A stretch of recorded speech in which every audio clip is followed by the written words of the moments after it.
जय हिंद फ्रेंड्स। तो आज हम आपको केमिस्ट्री पढ़ने जा रहे हैं। आप जो पहले पढ़ेंगे केमिस्ट्री उससे अलग पढ़ने को मिलेगा इस वीडियो में, ठीक है। तो चलिए हम स्टार्ट करते हैं। आपको पढ़ के बहुत खुशी होगा, ये हम उम्मीद करते हैं। उम्मीद नहीं, पूरे विश्वास के साथ बोल रहे हैं, ठीक है ना। चलिए तो स्टार्ट करते हैं। केमिस्ट्री क्या है? रसायन विज्ञान, हिंदी में इसको बोलते हैं रसायन विज्ञान। रसायन विज्ञान क्या बोलते हैं? रसायन विज्ञान। रसायन विज्ञान क्या है? बहुत इजी चैप्टर है, कोनो भारी नहीं है, बहुत हल्का है। ध्यान से पढ़िए, आप बातों पर बिलीव नहीं करिएगा।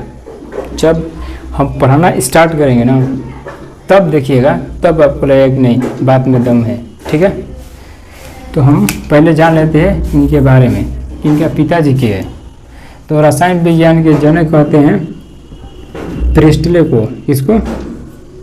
प्रिस्टले को इसका जनक कहते हैं। और भारतीय रसायन विज्ञान के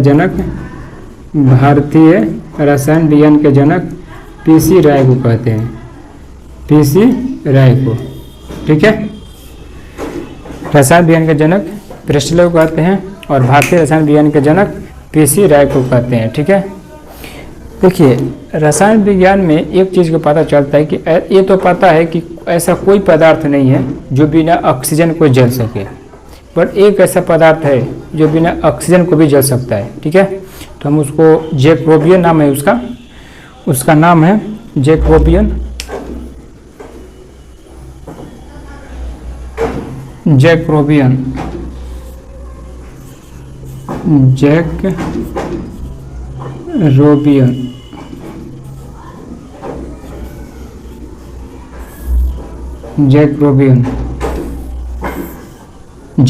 एक ऐसा पदार्थ है जो बिना ऑक्सीजन को भी जल सकता है। जैकोबियन एक ऐसा पदार्थ है जो बिना ऑक्सीजन को भी जल सकता है, ठीक है। तो इसका जनक पीसी राय और भारतीय जनक पीसी राय और प्रिस्टले इसका रसायन विज्ञान का जनक। और एक ऐसा पदार्थ है जो बिना ऑक्सीजन को भी जल सकता है, ठीक है। ये तो पता चल गया, बिना ऑक्सीजन के जलने वाला पदार्थ है, जैकोबियन नाम है। रसायन विज्ञान का जनक प्रिस्टले को कहते हैं, भारतीय रसायन विज्ञान का जनक पीसी राय को कहते हैं। क्या तो पता चल गया। अब हम द्रव्य और पदार्थ के बारे में जान लेते हैं। द्रव्य और पदार्थ के बारे में पहले जान लेते हैं, फिर रदरफोर्ड और जे थॉमसन और गोल्ड आइंस्टीन के बारे में सबको जानेंगे। तो पहले हम पदार्थ के बारे में जान लेते हैं, द्रव्य के बारे में, ठीक है। देखिए, पदार्थ यानी कि द्रव्य मतलब कि पदार्थ है। द्रव्य मतलब कि पदार्थ है। द्रव्य मतलब कि पदार्थ होता है, ठीक है। देखिए, द्रव्य मतलब कि पदार्थ। द्रव्य ही पदार्थ होता है, पदार्थ ही द्रव्य होता है। एक द्रव होता है, एक द्रव्य होता है। तो द्रव एक लिक्विड होता है, उस पर मत जाएगा। द्रव एक लिक्विड होता है, द्रव और द्रव्य अलग होता है, ठीक है ना। तो पदार्थ कितने होते हैं? पदार्थ देखिए, दो होता है। एक भौतिक होता है, एक भौतिक पदार्थ होता है, एक रसायन होता है। एक भौतिक होता है, एक रसायन होता है। देखिए, रसायन में क्या होता है, आपको इसके दोनों के बारे में बताते हैं। भौतिक और रसायन। भौतिक क्रिया यानी कि किसी को कपार फोड़ देना, वो क्या हो गया? भौतिक क्रिया हो गया। रसायन क्रिया किसी को नाक डस देवे और जहर छोड़ देवे तो रासायनिक क्रिया हो गया, रासायनिक क्रिया हो जाएगा।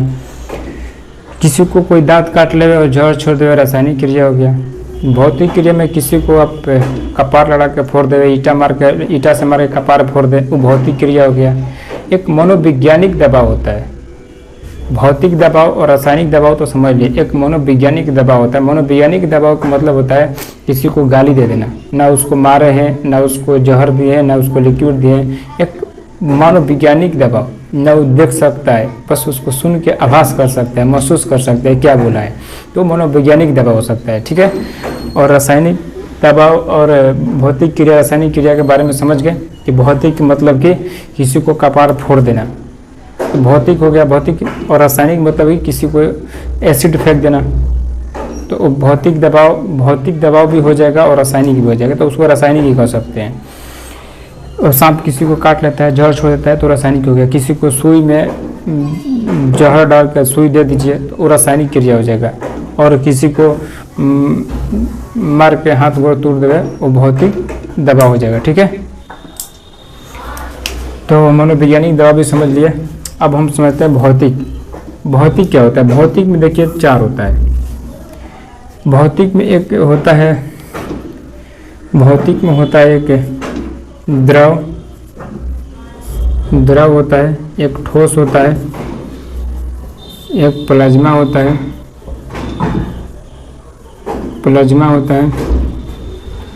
ठोस, द्रव, प्लाज्मा, गैस होता है, द्रव, ठोस, प्लाज्मा, गैस। देखिए हम द्रव, ठोस, प्लाज्मा, गैस के बारे में बताए थे आपको। ठीक है, द्रव, ठोस, गैस के बारे में बताए थे, यहाँ पर बताए थे आपको इसके बारे में। देखिए एक मान लीजिए कि बर्तन ले लीजिए। ठीक है, एक मान लीजिए कि बर्तन ले लीजिए, एक मान लीजिए कि ये बर्तन है। ठीक है ना, इस बर्तन में अगर आप इस पेन को डालिएगा, ये इस पेन को डालिएगा, इस पेन को इस डब्बा में डालिएगा, देखिएगा तो क्या ये पेन पूरा जगह छापेगा? नहीं। ये जितना है ये कौन सा अवस्था में? ये ठोस अवस्था में है। ये ठोस अवस्था में अगर इसको इसमें डालिएगा तो ये अपना ही जगह छकेगा, बाकी सारा जगह छोड़ देगा।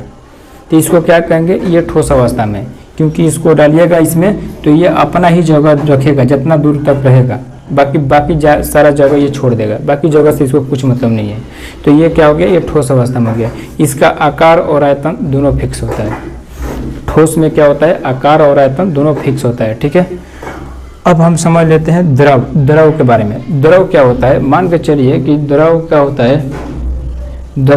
है? एक पानी के बोतल, इसमें पानी डाल दीजिए, कोई चीज़ में पानी लाइए और बर्तन में पानी डाल दीजिए, तो क्या पानी डालिएगा तो क्या इतना में रहेगा?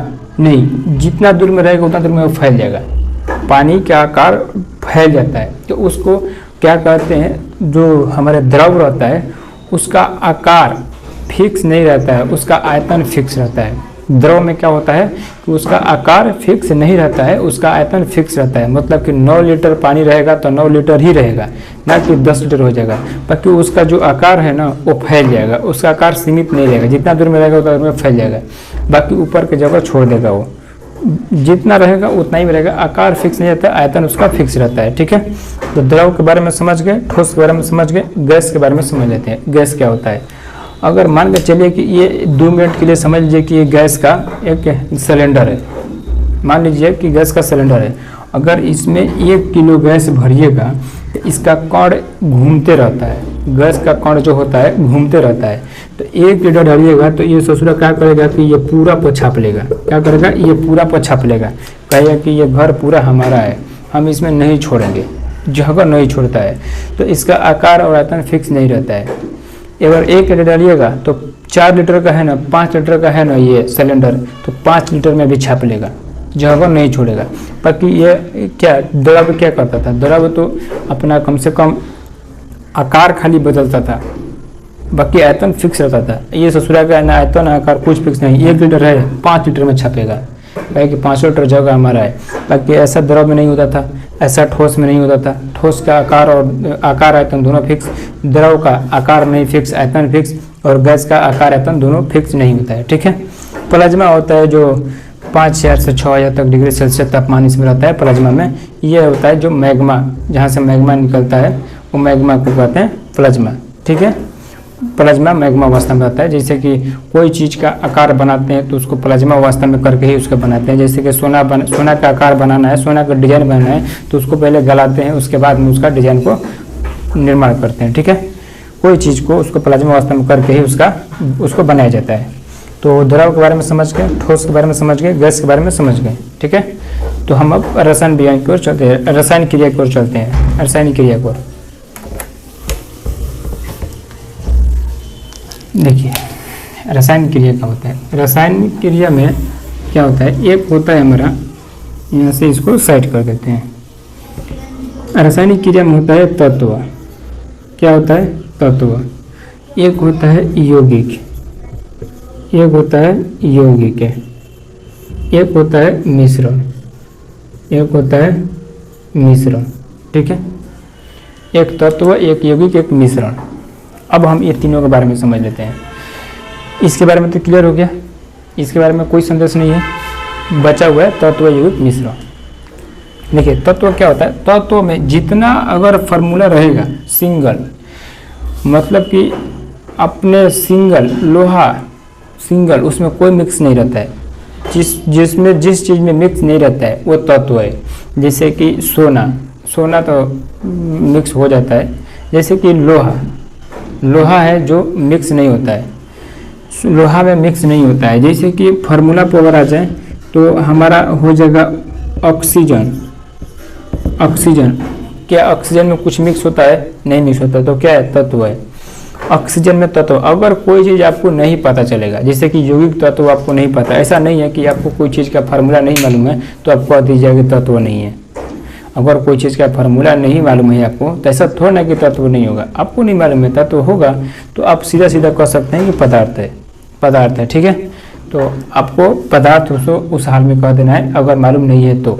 जैसे कि ऑक्सीजन क्या है, कोई पूछेगा, आपको ऑक्सीजन का फार्मूला नहीं मालूम है तो आप कहिए कि यौगिक है, ऑक्सीजन मिक्स है, नहीं मिक्स है। ठीक है, तो आप कह सकते हैं कि यह तत्व है। जैसे कि निकेल होता है लोहा, जैसे कि कार्बन होता है हमारा तत्व ही कार्बन क्या हो गया, तत्व। बड़ा सी रखेगा तो कार्बन हो जाएगा, बड़ा सी कार्बन हो जाता है। ठीक है, तो हमारा ऑक्सीजन हो जाएगा तत्व ही, और निकेल हो जाएगा तत्व ही। यौगिक समझ लेते हैं क्या होता है, आर्गन हो जाएगा, बोरॉन हो जाएगा। ठीक है, बहुत सारा हो जाएगा हमारा तत्वों में। हम यौगिक के बारे में समझ लेते हैं, यौगिक क्या होता है। देखिए यौगिक में क्या होता है ना कि तत्व तो समझ गए कि सिंगल होता है, वो किसी चीज़ का सहारा लेकर नहीं रहता है, वो अपने आप पर डिपेंड रहता है। ठीक है, डिपेंडेंट रहता है। यौगिक में क्या होता है, यौगिक मतलब कि मिश्रण, जिस चीज़ का मतलब कि सारा फार्मूला एक जगह मिक्स कर दिया है। जैसे कि हमारा CO2 मिक्स कर दिया ना, CO2 क्या हो गया, कार्बोहाइड्रेशन हो गया, मिक्स कर दिया कि नहीं कर दिया, तो ये मिक्स कर दिया तो क्या ये अब सिंगल है, नहीं है, तो ये फार्मूला टाइप का हो गया। तो किस में जाएगा, यौगिक में जाएगा। मान के चलो कि आर्गन बोरोनाइट कर दिया, तो ये क्या एक साथ कर दिया तो क्या होगा, यौगिक हो गया। यौगिक में क्या होता है ना कि फार्मूला हो जाता है। तो में क्या होता है ना कि सिंगल कौन होता है, वो सिंगल रहता है, किसी के साथ नहीं रहता है। तत्व में किसी के साथ नहीं रहता है, ऑक्सीजन किसी के साथ नहीं रहता है। तो जैसे CO2 में आता है तो यौगिक में चल जाता है, CO2 में आता है तो यौगिक में चल जाता है। ठीक है, मान के चलो कि H2O क्या हो गया, मिक्स हो गया, बट ये क्या हो गया, साथ में फार्मूला बन गया। तो हम पानी बना सकते हैं, ठीक है कि नहीं, हम पानी बना सकते हैं, गंदा पानी को सफ़ेद पानी में कन्वर्ट कर सकते हैं। तो जो भी करते हैं वो फार्मूला के अनुसार ही कार्य होता है। ठीक है ना, तो उसमें कोई दिक्कत नहीं। यौगिक का मतलब कि फार्मूला होनी चाहिए, तत्व का मतलब कि सिंगल होनी चाहिए। मिश्रण एक ऐसा चीज़ है कि उसका कोई फार्मूला ही नहीं होता है। जैसे कि वायु के हवा के फार्मूला होता है, वायु का फार्मूला होता है, वायु का कोई फार्मूला नहीं होता है। जैसे गंदा पानी का कोई फार्मूला होता है, नहीं होता है, गंदा पानी का कोई फार्मूला नहीं होता है। जैसे कि दूध दही का कोई फार्मूला होता है, नहीं होता है, दूध का भी नहीं होता है, दही का भी नहीं होता है, दूध दही किसी का भी नहीं होता है। क्योंकि अगर दूध दही का फार्मूला रहता तो दूध बनाता, तो दूध आप सोचते हैं कि पाउडर का दूध क्या होता है, पाउडर का दूध बनाया नहीं जाता है, दूध को सुखवा कर उसका लंबा प्रोसेस होता है तो उसको बनाया जाता है। ठीक है ना, उसको अलग से नहीं बनाया जाता है, इसी को दूध को सुखवा कर कैसे तो करते हैं, इसी से बनाया जाता है, उसको अलग से नहीं बनाता है। हाँ, कुछ रहता है जो मिलावटी टाइप का हो जाता है, वो सस्ता बिकता है, तो वो कोई काम का नहीं रहता है, वो बेकार का चीज़ होता है। तो समझ गए तत्व के बारे में, यौगिक के बारे में और मिश्रण के बारे में। आपको यहाँ तो कोई डाउट नहीं बचा होगा। अगर आप थोड़ा सा भी अगर पहले से पढ़े होंगे तो आपको इसको याद करेंगे। जो अब इसको याद हम करवाएंगे तो ज़्यादा लंबा टाइम लग जाएगा, इसको याद करवाने से लंबा टाइम लग जाएगा। अगर आप पढ़े होंगे तो आपको हम फिगर बाय फिगर बढ़िया से इसको डायग्राम टाइप की आपको समझा दे रहे हैं, ये आपको दिमाग में पिक्चर बन जाएगा। उद्देश्य यही है, ठीक है। तो आप तत्व यौगिक मिश्रण के बारे में समझ गए होंगे, भौतिक क्रिया रासायनिक क्रिया समझ गए होंगे। ये देखिए द्रव है, ये द्रव्य है, तो द्रव द्रव्य में कन्फ्यूज मत होइएगा, ठीक है। ये लिक्विड हो जाता है, वो पदार्थ हो जाता है, ठीक है ना। तो हम अब तत्व यौगिक मिश्रण के बारे में पढ़ते हैं। अब इसका काम खत्म हो गया, अब इसको बाद में देखेंगे। तो हम तत्व और यौगिक मिश्रण के बारे में देख लेते हैं।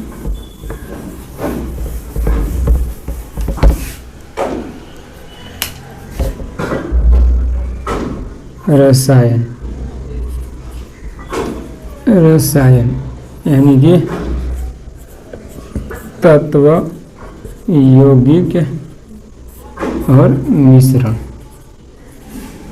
अब इसके बारे में तो समझाना नहीं है, अब इसके बारे में तो समझाना नहीं है किसी प्रकार के, क्योंकि इसमें कोई दिक्कत नहीं हुआ होगा, अब तक सब क्लियर हो गया होगा डाउट आपका। तो हम आपको तत्व के बारे में बता देते हैं। अब इसके बारे में समझा देंगे। तत्व सिंगल रहता है, यौगिक फार्मूला से बना रहता है, मिश्रण में कोई फार्मूला नहीं होता है। यहाँ तक तो क्लियर हो गया होगा, उम्मीद करेंगे कि आप समझ गए होंगे। अब देखिए तत्व, तत्व क्या होता है? तत्व भी 3 प्रकार होता है। एक धातु होता है, एक धातु होता है, एक अधातु होता है। अधातु, एक उपधातु होता है, उपधातु होता है। क्या होता है? उपधातु। धातु होता है, अधातु होता है, उपधातु होता है। धातु को ही क्या कहते हैं? कुचालक कहते हैं। धातु को क्या कहते हैं? कुचालक कहते हैं, कुचालक। धातु को क्या कहते हैं? कुचालक कहते हैं। अधातु को क्या कहते हैं? सुचालक कहते हैं, सुचालक। नाम देखिए कैसा कैसा है। उपधातु को अर्धचालक कहते हैं, अर्धचालक है, अर्धचालक। आपको बता देते हैं इसका मतलब क्या हुआ। देखिए धातु का मतलब कुचालक, धातु का मतलब कि इसको चालक भी कहते हैं, चालक, इसको अचालक, इसको अर्धचालक, ठीक है। इसको ऐसे भी कहते हैं। धातु को चालक कहते हैं, धातु चालक होता है, अधातु अचालक होता है, उपधातु अर्धचालक होता है, ठीक है। इसको कुचालक भी कहते हैं, इसको सुचालक भी कहते हैं, इसको तो अर्धचालक ही कहते हैं। देख सकते हैं इसको क्या कहते हैं? धातु का मतलब चालक, अधातु का मतलब अचालक, उपधातु का मतलब अर्धचालक। धातु को ही कुचालक कहते हैं, अधातु को सुचालक कहते हैं, उपधातु के अर्धचालक कहते हैं, ठीक है। अब हम इसके बारे में समझाते हैं। जैसे कि हमारा धातु हो गया, धातु, धातु मतलब चालक, जो करंट डायरेक्ट जाता हो, किसी चीज़ का रुकावट उसमें नहीं आता हो, वो क्या हो गया? वो धातु हो गया। उपधातु, उपधातु का मतलब क्या हो गया कि जैसे कि सिलिकॉन हो गया, मोबाइल हो गया, लैपटॉप हो गया, टीवी वगैरह हो गया, उसमें क्या होता है कि थोड़ी थोड़ी करंट की ज़रूरत होती है। मोबाइल में थोड़ी करंट की ज़रूरत है, ना कि एक होता है जो हमारा बड़ा का खोपड़वा होता है जो चार्जर का, उसको क्या बोलते हैं? बोकलस बोलते हैं, क्या बोलते हैं? उसको खोस देंगे बोर्ड में तो मोबाइल में चार्ज लगाते हैं, उसका केबल से लगाते हैं ना। अब एक कल्पना करिए कि बोकलस को हटाकर और इसको केबल को छिलकर डायरेक्ट खोस कर बोर्ड में, मोबाइल में खोस दिए, धुआं हो जाएगा। इस मोबाइल का क्या होता है कि थोड़ी सी करंट की ज़रूरत होती है, थोड़ी थोड़ी करंट की ज़रूरत होती है, इसलिए इसको क्या कहते हैं? ये अर्धचालक में आता है। और धातु में क्या होता है? अगर चालक में क्या जाता है? चालक में चल जाता है एसी, पंखा, कूलर, हीटर, ये सब क्या होता है? धातु में चल जाता है, ठीक है। और अचालक में मतलब कि जैसे कि अचालक, अधातु, अधातु में जैसे कि ऑक्सीजन, अगर ऑक्सीजन में करंट रहेगा तो हम लोग मर जाएंगे। कहीं ट्रांसफार्मर के पास से गुजर रहे हैं और ऑक्सीजन क्या, तो ऑक्सीजन में करंट चलता है, मारा जाके उल्टा देगा, वहीं पर ख़त्म कर देगा। तो इसलिए अचालक में, अधातु में क्या होता है? इसमें करंट बिल्कुल नहीं रहता है। और चालक में थोड़ी थोड़ी करंट रहता है, जैसे कि मोबाइल वगैरह, लैपटॉप वगैरह में चलता है, देखने को मिलता है। और धातु में चालक, चालक होता है जैसे कि एसी, कूलर, पंखा, हीटर, ये सब धातु में चल जाएगा, ठीक है। तो हम तत्व और धातु, अधातु, उपधातु के बारे में समझ गए। अब हम चलते हैं यौगिक के बारे में। यौगिक के बारे में चलते हैं, इसको मिटाना पड़ेगा।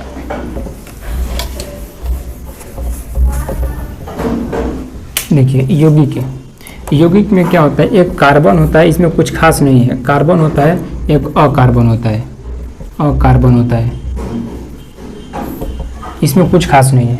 समझने के लिए बस कुछ खास नहीं है। जैसे कि जो फार्मूला में कैपिटल सी रहेगा यानी कि कार्बन है, कैपिटल सी से सूचित है कोई फार्मूला यानी कि वो कार्बन है। तो किस में जाएगा, वो इसमें जाएगा, कार्बन में जाएगा, कार्बन में जाएगा। और जो चीज़ जैसे कि हमारा H2O, क्या इसमें कार्बन है? नहीं है। जैसे कि क्या इसमें कार्बन है? CaCO3 में एकदम है। इसमें क्या आर्गन बोरोनाइड, इसमें क्या कार्बन है? नहीं है। तो यही कार्बन हो जाएगा, ये अकार्बन हो जाएगा। ठीक है, तो ऐसे हम लोग गणना कर सकते हैं, ऐसे हम लोग गणना कर सकते हैं क्या कार्बन है या कार्बन नहीं है। ठीक है, तो कार्बन और कार्बन के पता करने के लिए यानी कि जो फार्मूला में कार्बन की मात्रा है उसमें कार्बन ऐड किया है, यानी कि वो कार्बन है। जो अकार्बन में जैसे कि जिसमें कार्बन की मात्रा नहीं है वो कहाँ चल जाएगा? अकार्बन। कार्बन की मात्रा वाला कार्बन में और कार्बन की मात्रा वाला अकार्बन में। ये तो साफ पता चल रहा है, बट पता रखना है कि फार्मूला ये पता रहेगा तो आपको पता चल जाएगा कार्बन कौन है और कार्बन कौन है। ठीक है, तो यौगिक भी क्लियर हो गया। अब चलते हैं मिश्रण। मिश्रण में क्या होगा?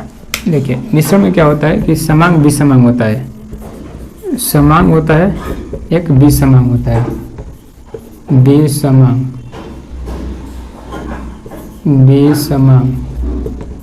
ठीक है, देखिए समांग और विसमांग का मतलब समझना है, ध्यान से सुनिए। समांग का मतलब क्या होता है कि समांग का मतलब होता है ना कि जैसे कि कोई चीज़ को मिक्स करना, कोई चीज़ को क्या करना है कि एक समान बना देना। समांग, स्व से समांग मतलब समान बना देना। तो हम इसको नहीं पहले समझा रहे, पहले इसको समझ। विसमांग के, विसमांग के मतलब होता है ड्राई, जैसे कि फ्रूट चाट खाए होंगे या मिक्स करके कोई चीज़, जैसे कि डलमोट दान नहीं होता है, सब चीज़ मिक्स करके दिया रहता है, उसको क्या बोलते हैं? भुजिया बोलते हैं, भुजिया बोलते होंगे या मिक्सचर बोलते होंगे। मिक्सचर में अलग अलग तरह का मिक्स रहता है, तो उसको हम लोग देख सकते हैं कि भाई बादाम कहाँ है, भाई चना किधर है, भाई सेव किधर है। उसको देख कर हम लोग पता कर सकते हैं, उसको निकाल सकते हैं, छांट सकते हैं, देख सकते हैं। तो वो मिक्स है, मिक्स तो है ना भाई, तो वो मिक्स है तो किधर जाएगा? विसमांग में जाएगा। जो चीज़ मिक्स है हम उसको देख कर उसको छांट सकते हैं, वो किधर जाएगा? विसमांग में। ठीक है, आज तक समझ गए। अब ये समांग में, समांग क्या होता है? समांग में मतलब, समांग का मतलब होता है कि जो चीज़ को हम, जैसे कि फ्रूट चाट, हम जैसे कि बोले फ्रूट चाट का मतलब होता है सेब, अनार, केला, अमरूद, जो भी उसमें सब चीज़ रहता है, काट काट के सीबीएसई वाला खाता है उस तरह की। तो क्या बोलते हैं कि अगर उसमें उसको हम लोग काट के जो कि रख देगा प्लेट में और एक मिक्सचर मशीन में ले जाकर उसको डालकर बटन टिप किया, उसको दबा दें, घूम के उसको पीस देगा। अब बताइए कि उसको जब निकालिएगा तो क्या उसको पहचान कर सकते हैं कि क्या ये सेब था कि क्या अंगूर था कि क्या था? वो नहीं पता कर सकते हैं। तो क्या चल जाएगा? समांग में चल जाएगा। तो समांग विसमांग का मतलब समझ गए होंगे, क्लियर हो गया होगा। ठीक है, इसमें कोई संदेश नहीं होगा, समांग और विसमांग में क्लियर हो गया होगा। अब हम आपको चलते हैं ले जाके तब परमाणु संरचना के बारे में बताए थे। अब हम आपको परमाणु संरचना के बारे में बताए थे। यह चीज़ तो क्लियर हो गया, पदार्थ के बारे में समझ गए, पदार्थ कैसे होता है, क्या होता है। तो हम आपको चलते हैं अब परमाणु संरचना के बारे में। देखिए जो हमारा एक रदरफोर्ड है वो परमाणु को बताए थे कि अंदर में केंद्र है, अंदर में घनत्व है, अंदर में पॉजिटिव है, परमाणु के बाहरी परत खोखली है, अंदर में घनत्व है, पॉजिटिव है। बस इतना ही। वो गामा किरणें का प्रयोग है, अल्फा किरणें का प्रयोग किए थे, गामा किरणें का नहीं, सॉरी, ठीक है, अल्फा किरणें का प्रयोग किए थे। रदरफोर्ड से तो थे हमारे, रदरफोर्ड से एक वैज्ञानिक थे, रदरफोर्ड जो थे, रदरफोर्ड, इन्होंने एक परमाणु कण, परमाणु क्या होता है ना कि इतना छोटा छोटा परमाणु कण होता है कि अगर आप इसे मुट्ठी धरिएगा ना, इसमें 10,000 परमाणु आ जाएगा, पता भी नहीं चलेगा, इतना छोटा छोटा रहता है। तो उसको माइक्रोस्कोप से देखा जाता है। ठीक है, तो हम लोग जब हम लोग पढ़ते हैं तो उसको बड़ा फिगर बना के पढ़ते हैं। तो ऐसा मतलब, इसका मतलब ये नहीं होगा कि उतना बड़ा परमाणु होता है, नहीं, परमाणु एकदम छोटा होता है, माइक्रोस्कोप से उसको बड़ा करके देखा जाता है। ठीक है, तो परमाणु के बाहरी परत खोखली है, परमाणु के अंदर में घनत्व है, पॉजिटिव है, घनत्व है तो पॉजिटिव है, बाहर में खोखली है तो निगेटिव है, यानी कि माइनस है। निगेटिव मतलब माइनस, पॉजिटिव मतलब प्लस, इतना तो आपको पता होगा। तो रदरफोर्ड ने क्या क्या किए थे? तो अल्फा किरणें का प्रयोग किए थे। हम आपको पहले बताए थे ओवरव्यू में। ठीक है, हम आपको फिगर से समझाएंगे कैसे कैसे क्या किए थे। तो हम आपको अल्फा किरणें का प्रयोग किए थे, अल्फा किरणें का प्रयोग किए थे कौन? रदरफोर्ड। रदरफोर्ड के बारे में बता रहे अभी, ध्यान सुनिएगा। इन्होंने बोला था कि परमाणु के बाहरी परतें जो है खोखली है और अंदर में घनत्व है, अंदर में घनत्व है, अंदर में मतलब कि ज़्यादा घनत्व के कारण वो पॉजिटिव है, घनत्व है तो पॉजिटिव है, सीधा सीधा पता चलेगा। तो बस रदरफोर्ड इतना ही किए थे और कुछ नहीं किए थे। वो परमाणु को बताए थे, परमाणु के बारे में कि उसका बाहरी परत खोखली है और अंदर में घनत्व है और अल्फा किरणें का प्रयोग किए थे। ठीक है, तो हम देख लेते हैं। देखिए क्या होता है कि जैसे कि ये परमाणु है, मान लीजिए कि ये परमाणु है, ठीक है, इतना बड़ा परमाणु है, ठीक है ना, इतना बड़ा होता नहीं है, बहुत छोटा था। बोले ना हम कि ऐसे पकड़िएगा तो 10,000 आ जाएगा परमाणु, इसमें माइक्रोस्कोप से उसको बड़ा करके देखा जाता है। ठीक है, तो ये गामा किरणें का प्रयोग किया। रदरफोर्ड ने क्या किए कि गामा किरणें का प्रयोग किए, गामा किरणें का प्रयोग किए थे। रदरफोर्ड गामा किरणें का प्रयोग किए थे। तो गामा किरणें पहले बाहर से छोड़े, बाहर से छोड़े तो पार कर रहा था, बाहर से जितना छोड़ रहे थे वो पार कर रहा था। ठीक है, बाहर से जितना छोड़ रहे थे वो पार कर रहा था। तो देखा गया, छोड़ते गए। तो क्या किए कि देखे कि भाई जब बाहरी कर रहा था, जब ये वो छोड़े ना थोड़ा सा एने करके, तो ये करके ऐसे घुमा दिया, फिर जब इधर से छोड़े इस साइड से तो ये करके ऐसे घुमा दिया। तो इनको तो पता चला कि भाई अंदर में कुछ तो है, अंदर में कुछ तो है जो कि हमारा ये गामा अल्फा किरणें को पार नहीं होने दिया। इसका मतलब कि इतना दूर के इसका जो स्थान है, इतना दूर के वो खोखली है और यहाँ पर कुछ तो है जो कि अल्फा किरणों को पार नहीं करने दिया, यहाँ से मोड़ दिया, पॉजिटिव को मोड़ दिया। तो भी क्या किया कि सोचे कि एक बीच में छोड़ते हैं। तो एक बीच में जैसे ही छोड़े ना वो वापस आ गया। वो क्या हुआ? वापस आ गया। तो इनको ये पूरा कन्फर्म हो गया कि अंदर में कुछ तो है जो कि पॉजिटिव है और घनत्व है, पॉजिटिव है और अधिक घनत्व है, जिसके कारण हमारे अल्फा किरणें वापस आ गया। ठीक है, तो ये रदरफोर्ड इतना ही कुछ किए थे। अब रदरफोर्ड इसके आगे कुछ नहीं किए। तब रदरफोर्ड के बाद जब रदरफोर्ड इतना चीज़ की खोज की है, तो इसके बाद में गोल्ड आस्टीन है। कौन सा है? गोल्ड आस्टीन है। यहाँ पर लिख देते हैं, रदरफोर्ड अल्फा किरणें का प्रयोग किए थे और न्यूक्लियस का खोज किए थे, केंद्र का खोज किए थे, अल्फा किरणें का प्रयोग किए थे, केंद्र का खोज किए थे। ठीक है, तो अब इसके बाद में एक नंबर पर ही है, पहले 2 नंबर पर गोल्ड आस्टीन साहब है। गोल्ड आस्टीन भी एक वैज्ञानिक थे। ये जब आए ना तो इसको खदानना चालू किए जैसे ही, तो अब उनको पता चला कि यहाँ पर कुछ है। यहाँ पर क्या खोजे? ये प्रोटॉन का खोज कर दिए। क्या किए? प्रोटॉन का। देखिए अब प्रोटॉन का खोज किए ना, तो नाभिक का खोज ऑलरेडी रदरफोर्ड ने कर दिए थे। तो रदरफोर्ड ने इनको झगड़ा कर दिया इनसे कि भाई हम ये सारा चीज़ हम खोजे हैं, ये हमारा हुआ। तो गोल्ड आस्टीन कहे कि अरे भाई ऐसे कैसे हो गया, हम मेहनत किए, हम प्रोटॉन को खोजे, ये हमारा नाम होनी चाहिए, तुम्हारा नाम कैसे होगा? तो इस चीज़ के विवाद को लेकर झगड़ा होने लगा इन लोगों के बीच में। तब बात विचार एक दूसरे के सहमति से हुआ कि भाई ठीक है, रदरफोर्ड बोला कि हम इसका नामकरण करेंगे। जैसे कि आप समझ लीजिए कि लड़का कोई और का और लड़का का नामकरण कोई और किया। ठीक है, इतना से समझ लीजिए कि लड़का किसी और का और नामकरण किसी और ने किया। तो सही खोज किए गोल्ड आस्टीन ने और इसका नामकरण किया रदरफोर्ड ने। तो कहता है कि प्रोटॉन का खोज किसने किया? तो प्रोटॉन का खोज किए हमारे गोल्ड आस्टीन। प्रोटॉन हिंदी में लिख देते हैं, प्रोटॉन का खोज किसने किया? तो गोल्ड आस्टीन ने प्रोटॉन का खोज किया।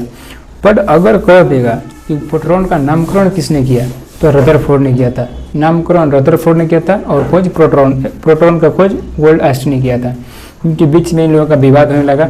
विवाद को सुलझाने के लिए एक बात आया कि भाई इस बात को मान लिया जाए और झगड़ा को ख़त्म कर दिया जाए। तो बात क्या था कि भाई तुम्हारा लड़का हम नामकरण कर देंगे, बस सारा मामला ख़त्म। इस पर गोल्ड आस्टीन ने खुश हुए और रदरफोर्ड भी खुश हुए और मामला को ख़त्म किया गया। जैसे मामला को ख़त्म कर दिया गया तो फिर एक और है चैडविक, एक वैज्ञानिक है चैडविक साहब है। तो चैडविक साहब आए ना, ये बोले कि अरे रदरफोर्ड साहब, गोल्डस्टीन, अब तो मामला ख़त्म हो गया, आप क्यों आप इसमें गुस्सा है, अब तो मामला ख़त्म हो गया। तो बोला कि यार देख नहीं रहे हो, हम खोजे हुए नामकरण कर दिया। तो बोले कि ठीक है, मामला ख़त्म हो गया ना भाई। तो हाँ, तो क्या कि चैडविक ये अपना लालच में क्या किया कि ये भी माइक्रोस्कोप लेके भीड़ गए कि हमको भी कुछ मिल जाए। तो ये जब भीड़े अपना माइक्रोस्कोप लेके चैडविक साहब, तो ये खंडरत इन्होंने एक न्यूट्रॉन का खोज कर दिए। तो ये प्रोटॉन पॉजिटिव था, जो भी पहले खोजे थे ये प्रोटॉन पॉजिटिव था। ठीक है, याद रखिएगा, प्रोटॉन क्या होता है, पॉजिटिव है। ये चैडविक साहब क्या किए, न्यूट्रॉन का खोज दिए, न्यूट्रॉन का खोज कर दिए। और न्यूट्रॉन देखे कि अस्थायी रूप से बैठा हुआ है, अस्थायी रूप से बैठा हुआ है। न्यूट्रॉन का कोई काम नहीं है, अस्थायी रूप से बैठना है। और न्यूट्रॉन का खोज किए, ये जीरो हो गया, पॉजिटिव जीरो हो गया, ना निगेटिव ना पॉजिटिव, ये जीरो हो गया। ये न्यूट्रॉन ना पॉजिटिव है ना निगेटिव है, इसका जीरो है। ठीक है, तो ये न्यूट्रॉन का खोज किसने किया, न्यूट्रॉन का खोज न्यूट्रॉन का खोज किसने किया, तो चैडविक साहब न्यूट्रॉन का खोज किया। समझ गए, न्यूट्रॉन का खोज चैडविक साहब। 4 नंबर पर आया एक और आया, 4 नंबर पर जे थॉमसन आया, जे थॉमसन है, जे थॉमसन साहब है। ये भी एक माइक्रोस्कोप लेके ढूंढ गए कि भाई रदरफोर्ड साहब ने इतना कुछ किया, गोल्डस्टीन ने इतना कुछ किया, चैडविक साहब ने इतना कुछ किया, तो हम भी जे थॉमसन कुछ करके दिखाएंगे। तो माइक्रोस्कोप लेके भिड़ गए इसमें। अब जब भिड़े ना, तो ये इतना खंडाड़े इसको, कि कुछ मिल भी नहीं किया इनको ये न्यूक्लियस केंद्र ही नहीं मिल रहा था। तब कहीं कि अरे भाई नाम तो बदनाम हो जाएगा हमारा, कुछ तो करना पड़ेगा। तब ये बाहर खदड़ने लगे, बाहर खंदरते देखे कि यहाँ पर एक इलेक्ट्रॉन है। तो भाई इलेक्ट्रॉन तो साफ पता चल गया कि अगर अंदर में पॉजिटिव है, घनत्व है, बाहर में खोखली है तो निगेटिव होगा।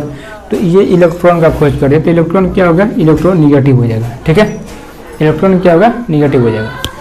तब इन्होंने क्या किया, इलेक्ट्रॉन का खोज कर दिया। जैसे ही इन्होंने इलेक्ट्रॉन का खोज किया, इलेक्ट्रॉन का खोज किए, तब इन्होंने एक सिद्धांत भी दे दिया। देखिए ना, अजब चीज़ है कि इन्होंने एक जे थॉमसन साहब ने इलेक्ट्रॉन का तो खोज कर दिए, और इसमें और रही माना इनका दिल है। तो इन्होंने एक सिद्धांत दे दिया, तरबूजा का सिद्धांत है कि एक तरबूजा होता है ना, तरबूजा में जैसे बाहर पर उसका बीजा होता है, उसी तरह इसका परमाणु का संरचना है। इस परमाणु का संरचना सिद्धांत जे थॉमसन साहब इलेक्ट्रॉन का खोज कर दिए। और इलेक्ट्रॉन खोज करने के बाद ये बताए ना कि इसका जैसे कि तरबूजा में बीजा होता है ना, उसी तरह परमाणु है। तो इनका सिद्धांत को फेल कर दिया गया, हटा दिया गया, साइड कर दिया गया। एक बार ऐसा नहीं हो सकता है, ऐसा बिल्कुल नहीं है, कुछ और ही है। तब हम चलते हैं क्या है, और इतना कुछ तो समझ गए, हम इसको खाली मिटकाते हैं, बाकी आगे बताते हैं। ठीक है, देखिए क्या है इसमें, इसके बारे में तो समझ गए कि रदरफोर्ड ने अल्फा किरणें केंद्र का खोज किए थे, गोल्डस्टीन ने प्रोटॉन का खोज किए थे, नामकरण रदरफोर्ड ने किए थे, चैडविक साहब ने न्यूट्रॉन का खोज किया, जे थॉमसन ने इलेक्ट्रॉन का खोज किए और तरबूजा का सिद्धांत दिया। इतना तो आपको क्लियर हो गया होगा। ठीक है, अब हम चलते हैं कि भाई क्या क्या सिद्धांत दिया, कैसा सिद्धांत दिया। देखिए, ये मान लीजिए कि हमारा ये केंद्रक हो गया और ये हमारा इसका बाहरी परतें हो गया। ठीक है, मान लीजिए कि ये बाहरी परतें हो गया, ये बाहरी परतें हो गया। ठीक है ना, तो जे थॉमसन का क्या नाम था कि तरबूजा का समान बीजा इसका कोरी पर है, बीजा ऐसा कोरी पे है, बाकी ऐसा कुछ नहीं है। इसका सिद्धांत को फेल कर दिया गया। तब एक मैक्सवेल साहब है, कौन सा है, देखिए ये भी एक सिद्धांत दिए थे तरबूजा का सिद्धांत दिए थे, इनका तरबूजा को फेंक दिया गया। तरबूजा का सिद्धांत दिए थे हमारा ये जे थॉमसन साहब। मैक्सवेल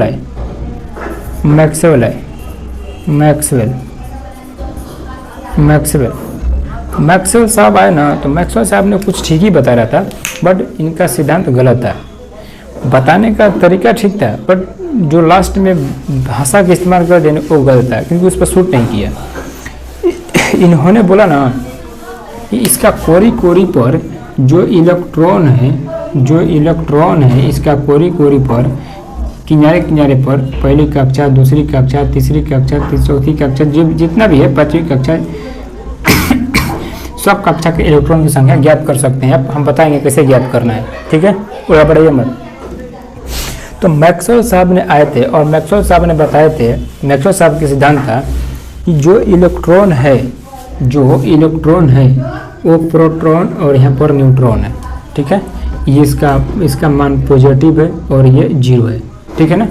ये इस पर घबराइएगा मत, ये पॉजिटिव है, ये इसका मान 0 है। तो उस लेवल लिख दिया है कि ध्यान में रहेगा, बाकी और वो कुछ नहीं है। बाकी प्रोटॉन है, न्यूट्रॉन है, ऐसा कोई किनारे पर इलेक्ट्रॉन है जो कि इसका फेराडाकार है। हम इसको बताएंगे, समझाएंगे कैसे कैसे क्या होता है। पहले हम सिद्धांत के बारे में समझ लेते हैं, सिद्धांत क्लियर कर लेते हैं, कौन कौन कैसे सिद्धांत देता है, तब उसके बारे में समझेंगे, ठीक है ना।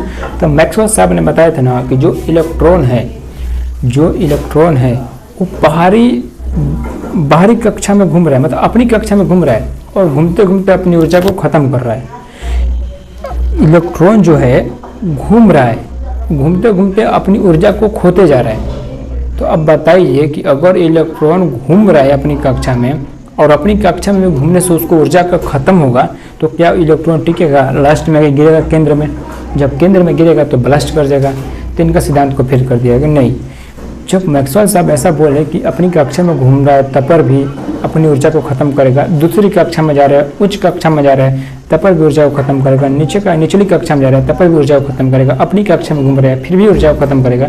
इसका मतलब कि वो न्यूक्लियस में गिरेगा, केंद्र में गिरेगा तो ब्लास्ट कर जाएगा। तो इसको मान्यता को खत्म कर दिया गया, मैक्सवेल के सिद्धांत को खत्म कर दिया गया। तब एक हमारे बोरबरी साहब है, कौन है? बोरबरी साहब है। जैसे ही बोरबरी का सिद्धांत आया, बोरबरी का सिद्धांत, तो इसमें क्या बोला गया कि बोरबरी के सिद्धांत में कहा गया कि इन्होंने कहे ना कि देख भाई ऐसा कुछ नहीं है, नहीं तरबूजा का समान वो बीजा है और नहीं वो अपनी ऊर्जा को ख़त्म करेगा। इन्होंने सटीक उपाय बताया, इनका सिद्धांत को मान्यता दिया गया, ठीक है। क्या दिया गया हम बताते हैं। इन्होंने कहा ना कि ये जो इलेक्ट्रॉन है, ये जो हमारे प्रोटॉन न्यूट्रॉन के बगल में इलेक्ट्रॉन है, इलेक्ट्रॉन का काम क्या है? इलेक्ट्रॉन का काम है कि प्रोटॉन का नज़र रखना, कहाँ जा रहा है उसको, मतलब कि देखना। पसंद आ गया, जैसे कि कोई चीज़ किसी को पसंद आ जाता है तो देखते हैं ना कि उसका चक्कर लगाता है, बाद में पता चलता है कि उसके पास एक न्यूट्रॉन भी है। जैसे कि उसको चक्कर लगा रहे, उसका पूरा आगे पीछे दाएं बाएं घूम रहे, आगे पीछे दाएं बाएं घूम रहे, और उसको बाद में पता चला कि वो किसी और का साथ KTM पे घूम रहा है कोई, ठीक है। तो उसके बाद में इलेक्ट्रॉन का टूटता है, जब टूटता है तो इलेक्ट्रॉन जब दूसरे प्रोटॉन को देखता है ना तो वहाँ पर भी चल जाता है। तो ये इलेक्ट्रॉन को क्या कहते हैं? आवारा इलेक्ट्रॉन भी कहते हैं। इसको इलेक्ट्रॉन को आवारा इलेक्ट्रॉन भी कहते हैं, ठीक है ना।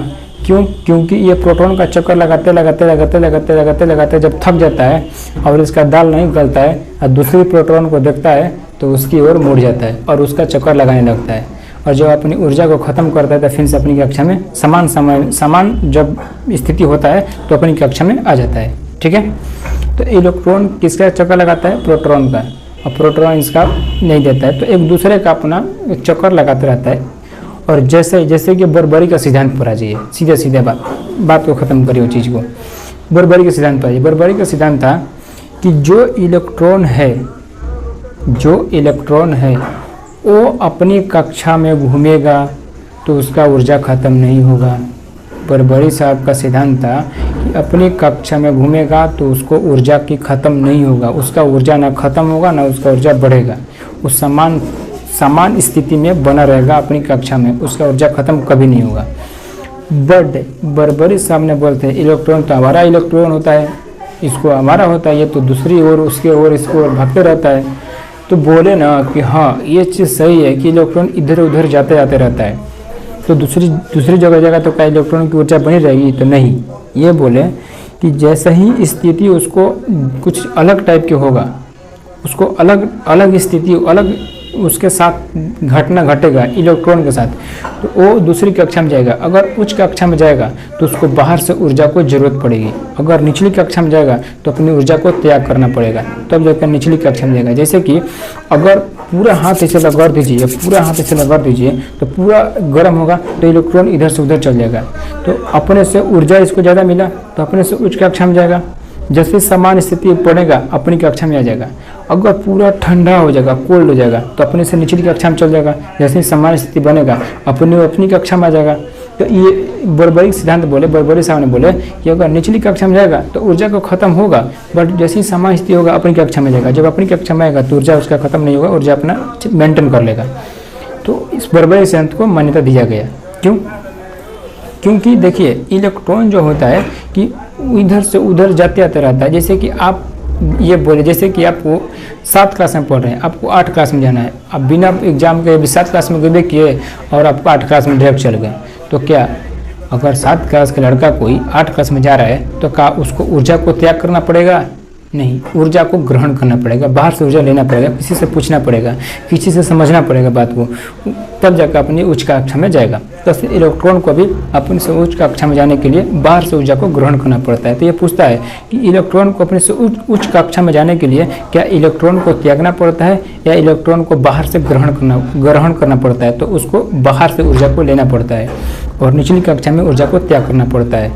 ये दो कॉन्सेप्ट मालूम रहना चाहिए कि इलेक्ट्रॉन को उच्च कक्षा में जाने के लिए बाहर से ऊर्जा को लेना पड़ता है और अपने से निच कक्षा में जाने के लिए अपनी ऊर्जा को त्याग करना पड़ता है। ये दो चीज़ समझना पड़ेगा, ठीक है। तो ये बर्बरी साहब का सिद्धांत है। बर्बरी साहब का सिद्धांत को समझ के, इलेक्ट्रॉन प्रोटॉन न्यूट्रॉन के बारे में समझ के, अब इनको संख्या हम निकालना बता देते हैं, बाकी इसको ख़त्म करेंगे तुरंत में, क्योंकि 40 मिनट से ऑलरेडी पार कर रहा है, ठीक है। तो देखिए इसमें क्या होता है कि बर्बरी साहब ने इलेक्ट्रॉनों की संख्या ज्ञात करने के लिए एक बताए थे फार्मूला 2n स्क्वायर। बर्बरी साहब ने इलेक्ट्रॉनों की संख्या ज्ञात करने के लिए एक फार्मूला बताए थे 2n स्क्वायर। n क्या होता है? n होता है इलेक्ट्रॉनों की संख्या। n क्या होता है? इलेक्ट्रॉनों की संख्या होता है n। और 2n स्क्वायर के फार्मूला पर इलेक्ट्रॉनों की संख्या ज्ञात करना। मान के चलो कि पहली कक्षा में इलेक्ट्रॉन कितनी है हमको पता करना है, हमको मालूम नहीं है, सीधे से एक ही फार्मूला 2n स्क्वायर। जैसे कि देखिए पहली कक्षा हो गया, दूसरी कक्षा हो गया, तीसरी कक्षा हो गया, चौथी कक्षा हो गया। मान के चलो कि आपको पहली कक्षा के इलेक्ट्रॉन को ज्ञात करना है, तो इस फार्मूला पर बैठाइए, पहली कक्षा यानी कि 2n स्क्वायर, फार्मूला लिख दिए। अब एक कक्षा है तो 2 गुणा n क्या है? इलेक्ट्रॉनों की संख्या है, तो 1 लिख दीजिए क्योंकि पहली कक्षा है, स्क्वायर है तो स्क्वायर बराबर 2। तो पहली कक्षा में इलेक्ट्रॉनों की संख्या कितनी होती है? 2। दूसरी कक्षा में क्या होता है? 2n square. 2n स्क्वायर पर क्या होता है? 2 तो है ही है, in क्या है? इलेक्ट्रॉनों की संख्या कितना है? 2, तो 2 स्क्वायर तो स्क्वायर, 2 दूनी के 4, दूनी के 8। दूसरी कक्षा में इलेक्ट्रॉनों की संख्या 8 है। और फिर तीसरी कक्षा में 2 गुणे 3 के स्क्वायर बराबर, तीसरी के 9 दूनी के 18। चौथी कक्षा में 2 गुणे 4 के स्क्वायर, 4 चौक के 16, दूनी के 32। देखिए पहली कक्षा में 2 इलेक्ट्रॉन, दूसरी कक्षा में 8 इलेक्ट्रॉन, तीसरी कक्षा में 18 इलेक्ट्रॉन, चौथी कक्षा में 32 इलेक्ट्रॉन। तो पहली कक्षा में इलेक्ट्रॉनों की संख्या 2, दूसरी कक्षा में इलेक्ट्रॉनों की संख्या 8, तीसरी कक्षा में इलेक्ट्रॉनों की संख्या 18, चौथी कक्षा में इलेक्ट्रॉनों की संख्या 32। तो इलेक्ट्रॉनों की संख्या ज्ञात करने के लिए 2n स्क्वायर फार्मूला बताए थे। n क्या होता है? n इलेक्ट्रॉनों की संख्या होता है, ठीक है। इतना से आप समझ गए होंगे। इसके आगे आपको जरूरत नहीं पड़ेगा, मतलब इलेक्ट्रॉनों की संख्या ज्ञात करने के लिए आपको आज दिमाग पर लोड नहीं लेना पड़ेगा, बस 2n स्क्वायर याद है, इलेक्ट्रॉनों की संख्या ज्ञात हो जाएगा। अब हम आप चलते हैं इनका जो होता है कि एवरेज औसत भार। एवरेज औसत भार, इलेक्ट्रॉनों की भार, प्रोटॉन की भार, न्यूट्रॉन का भार ज्ञात कर लेते हैं, क्योंकि वहाँ तक समझ के ही वीडियो को बंद करेंगे, ठीक है। तो हम आपको समझ लेते हैं भार, इलेक्ट्रॉन और प्रोटॉन का भार। तो ये चीज़ तो आपको समझ में आ गया होगा, हम इसको मिटा देते हैं।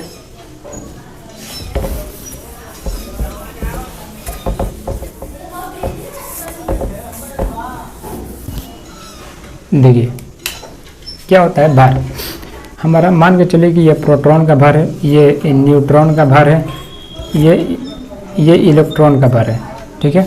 अब सबसे हल्का कौन होता है, सबसे भारी कौन होता है, यहाँ से पता आपको चल जाएगा। देखिए प्रोटॉन क्या होता है, प्रोटॉन का भार ज्ञात करने के लिए निरपेक्ष द्रव्यमान इसको कहते हैं। इसको क्या कहते हैं? निरपेक्ष द्रव्यमान कहते हैं। प्रोटॉन का भार कितना होता है? प्रोटॉन का भार, इलेक्ट्रॉन का भार और न्यूट्रॉन का भार। न्यूट्रॉन का भार होता है 9.1 इंटू 10 के पावर माइनस 31 kg। ये क्या हो गया 31 kg? जैसे कि माइनस है ना, यानी कि बाटा में होगा, प्लस रहेगा तो पृथ्वी का भार हो जाएगा, ठीक है। तो प्लस का ही मत लीजिएगा, माइनस ही देखिएगा।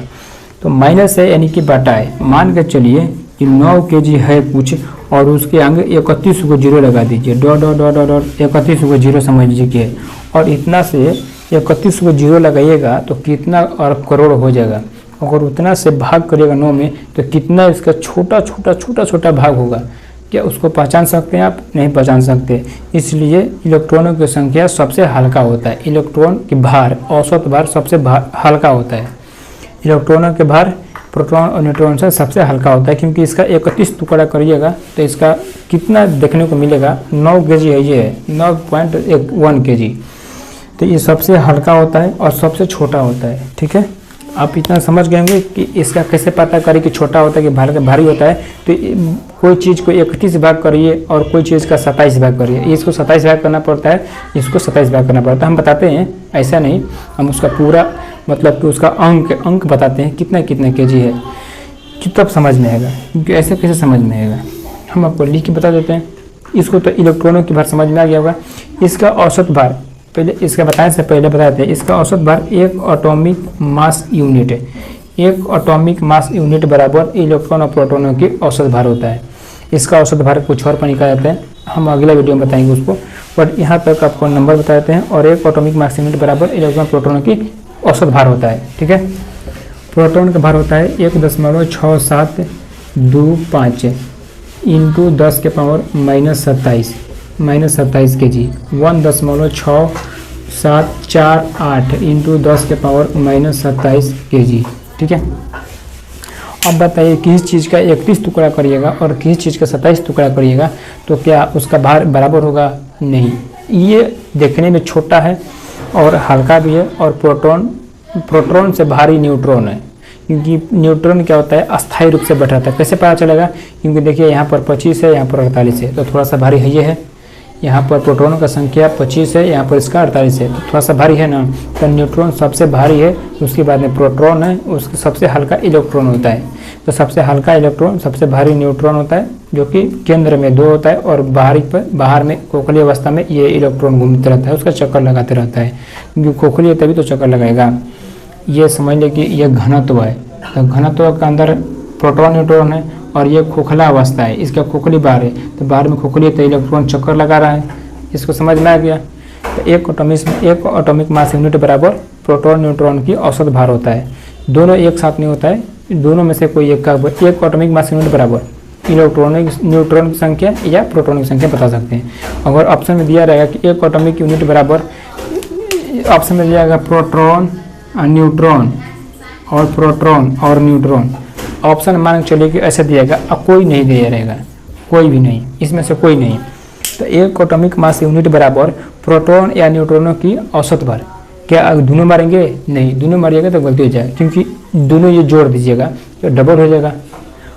हाँ, 1 एटॉमिक मास यूनिट बराबर न्यूट्रॉन तो नहीं हो सकता है, यहाँ पर न्यूट्रॉन नहीं हो सकता है, यहाँ पर इलेक्ट्रॉन दे देगा, यहाँ पर इलेक्ट्रॉन दे देगा। तो 1 एटॉमिक मास यूनिट बराबर प्रोटॉन हो सकता है, या न्यूट्रॉन या प्रोटॉन हो सकता है, एक कोई हो सकता है। अगर ये दोनों दिया रहेगा ऑप्शन में तो दोनों कभी नहीं होगा और न ही इलेक्ट्रॉन होगा, क्योंकि इलेक्ट्रॉन की संख्या औसत भार 1 एटॉमिक मास यूनिट बराबर नहीं होता है, क्योंकि इसको हम लोग एवरेज मानते हैं। प्रोटॉन और न्यूट्रॉन को भार को हम लोग एवरेज मानते हैं, ना कि इलेक्ट्रॉन की संख्या को। इलेक्ट्रॉन की संख्या को भार के एवरेज नहीं माना जाता है, क्योंकि ये दोनों का 1 एटॉमिक मास यूनिट बराबर प्रोटॉन या न्यूट्रॉन की संख्या होता है, औसत भार होता है।